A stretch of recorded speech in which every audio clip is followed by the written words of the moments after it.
Dans le premier projet, on a la pièce ici, c'est une pièce cylindrique. On a des diamètres, des rayons et un angle.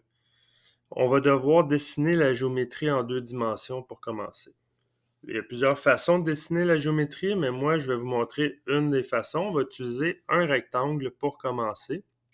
Le rectangle va commencer du coin en haut à gauche et va se terminer à l'origine, au centre à droite. On fait que la moitié de la pièce parce qu'avec Mastercam, on est capable de programmer l'usinage sans problème avec seulement la moitié de la pièce.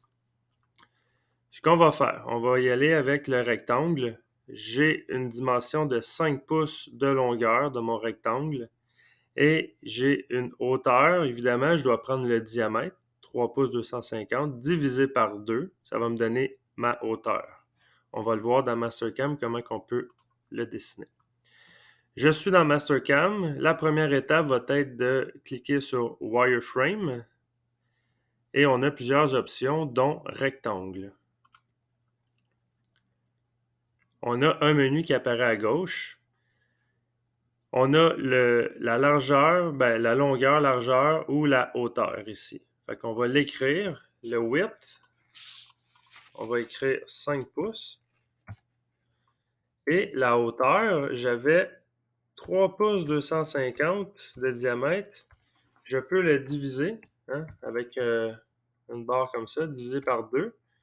Et je vais faire Enter. On voit que le calcul s'est effectué. Ça me donne 1 pouce 625.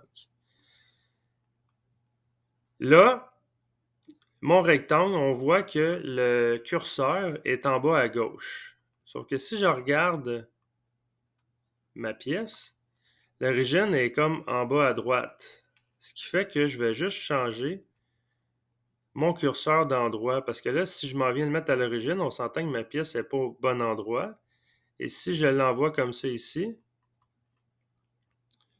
je ne peux pas le placer précisément le coin à droite dans mon origine. Ce qui fait que, au lieu d'avoir une longueur de 5 pouces en positif, je vais lui donner une longueur de moins 5 pouces.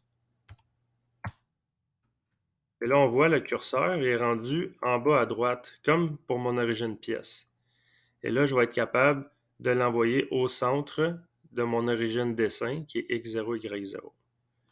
Je clique et on voit qu'on a un rectangle bleu et je fais le crochet vert pour accepter. Ça, c'est la première étape.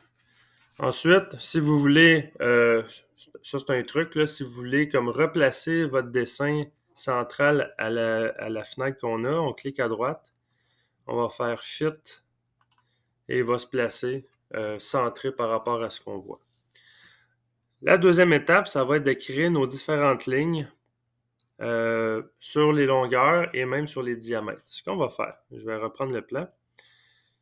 J'ai mon rectangle qui est déjà dessiné ici. Je vais créer des lignes parallèles parce que j'ai déjà une ligne à droite qui est de mon rectangle ici. Je vais créer une ligne parallèle pour trouver les intersections de chacun des changements de diamètre. Comme par exemple, je vais faire une ligne ici, une ligne ici, une ligne au début de mon rayon, une ligne au début de mon deuxième rayon. Ça va être avec l'option ligne parallèle. Je vous montre. Dans Wireframe, on a ligne parallèle.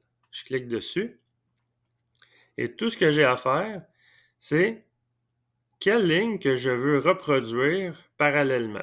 Comme par exemple, je vais prendre celle qui est à droite, je clique une fois et là, si je déplace mon curseur vers la gauche, on voit une ligne semi-transparente qui apparaît.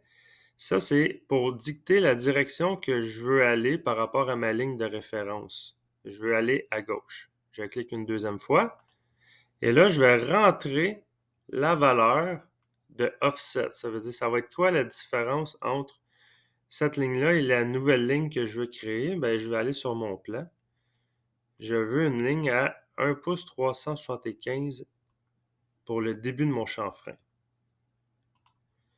Je vais écrire 1 pouce 375 et je fais Enter. Là, la ligne s'est automatiquement positionnée à la bonne place. Je n'ai pas besoin d'écrire de négatif parce que je suis à gauche de mon origine. C'est pas obligatoire pour la ligne parallèle parce que je lui dicte la direction à aller. Comme j'ai été vers la gauche, ça veut dire que c'est 1 pouce 375 vers la gauche. Je vais faire le petit crochet bleu pour accepter, mais je veux toujours rester dans l'option ligne parallèle. Je clique là. On voit que la ligne s'est transformée en bleu. Et là, je peux faire une deuxième ligne parallèle si je veux, parce que je suis toujours dans l'option. On va aller voir le plan. Je vais créer une ligne parallèle pour la fin de mon chanfrein. Mais la mesure que j'ai, c'est 375 millièmes. Ça veut dire à partir de ma ligne que je viens de créer, je vais faire une ligne parallèle. Je clique sur ma ligne ici. Je l'envoie vers la gauche. Et je vais écrire 375 millièmes. Je fais Enter. Et elle se positionne. Je fais le petit crochet bleu pour accepter. Et je vais faire encore une ligne parallèle. La prochaine ligne, ça va être le début de mon rayon qui est ici à 3 pouces 125. À partir du devant de la pièce, jusqu'ici, j'ai 3 pouces 125. Je fais le petit crochet bleu. Ensuite, je vais faire une dernière ligne à la verticale qui est à 1 pouce 250 à partir de l'arrière de la pièce.